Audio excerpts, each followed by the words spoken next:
Bonjour, je m'appelle François. Donc bienvenue dans cette vidéo. J'espère que vous allez particulièrement bien aujourd'hui.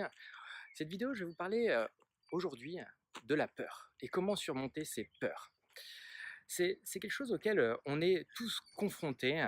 La peur de l'échec, la peur pour parler en public, la peur si je fais appel à un souvenir très récent, ma petite fille qui avait peur de sauter d'un petit muret il y a 2 jours. Euh, en fait, si vous voulez déjà, je vais vous donner mon point de vue sur les différents types de peurs. Il y a 2 types de peurs. Il y a les peurs physiologiques, c'est-à-dire quand votre vie est en danger. Donc celle-là, elle est vraiment très positive, hein.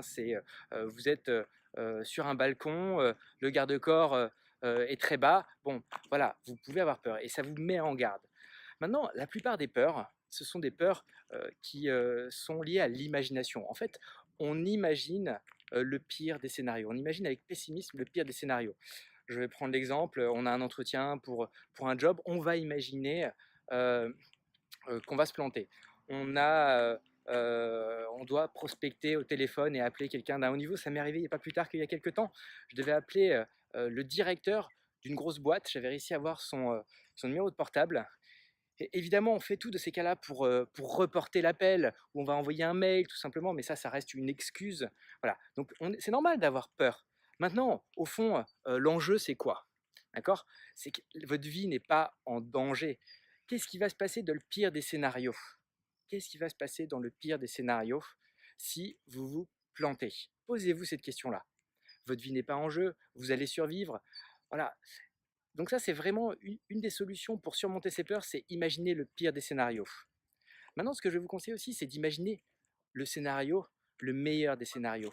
Et ressentez aussi l'effet que ça fait. Parce qu'évidemment, on associe souvent ici avec des sensations. Donc, imaginez le pire des scénarios et le meilleur des scénarios. Moi, par exemple, lorsque j'ai passé cet appel, qu'est-ce que j'ai fait? J'ai fait 2 choses. J'ai imaginé, et si ça allait déboucher sur plein de nouveaux contrats, voilà. Donc je me suis projeté, ce qui m'a permis en fait, de ressentir en fait, dans mon corps, des sensations, très positives. La deuxième chose que j'ai fait, c'est que je me suis engagé.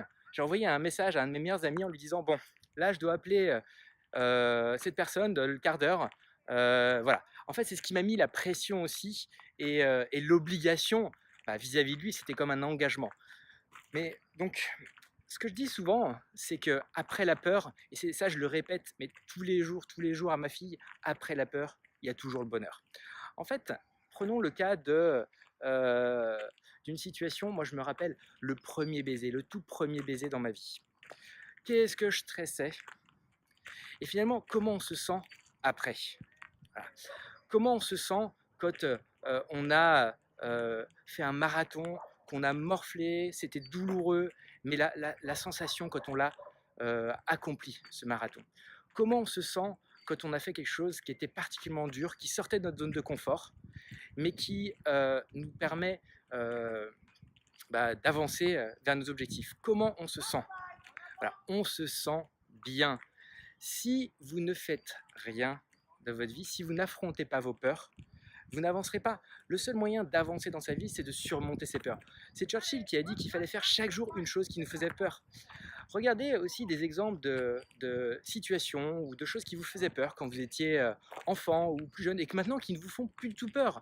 Moi, je me rappelle la première fois que j'ai dû prendre le rond-point de l'Étoile à Paris, l'Arc de Triomphe, avec toutes les voitures à 17 h, je me suis dit, mais comment je vais faire? Comment ils font les Parisiens?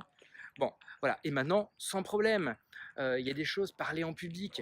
Oh là là, je me rappelle encore quand j'étais en école de commerce plus jeune, je stressais et j'étais rouge comme une tomate et j'en perdais mes moyens. Euh, donc maintenant, je suis extrêmement à l'aise. Donc en fait, ce que je veux vous dire, c'est que vous devez chercher à progresser. Et pour progresser, il faut surmonter vos peurs.